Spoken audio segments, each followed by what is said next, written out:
Ketika separatisme telah memakan korban beberapa prajurit TNI, ternyata kebijakan Jenderal Dudung Abdurrahman justru berfokus untuk menghadapi apa yang disebut dengan kaum radikal.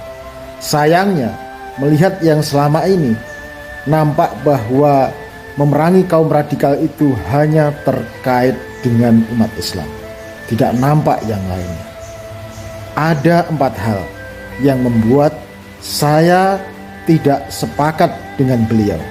Saya ungkap semuanya dalam buku Islam Memimpin Milenium 3 seri 1 bab mengendalikan otak. Yang pertama, pembagian radikal versus moderat tak ada parameternya. Nyatanya dalam urusan toharoh ada pihak yang tampak paling keras tuntutannya. Terkait jilbab ternyata lain lagi pihak yang paling ketat. Terkait ekonomi lain lagi pihaknya. Terkait negara Islam lain lagi.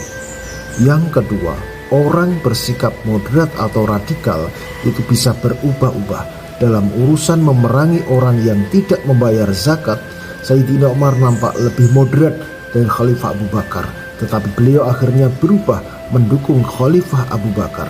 Yang ketiga, orang keras dan lembut itu saling membutuhkan. Banyak suami istri atau sesama sahabat yang demikian. Yang keempat, pemetaan itu hanya layak untuk musuh. Di mana-mana begitu, tidak layak untuk internal. Memetakan internal sama saja ingin merusak internal dan tidak memahami 3 alasan sebelumnya tadi.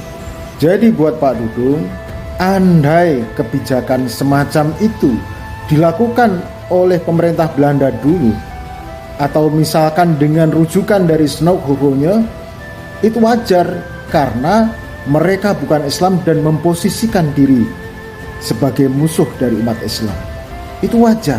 Tetapi jika itu dilakukan oleh seorang muslim, jika merasa diri sebagai internal umat Islam, apakah itu pantas untuk dilakukan?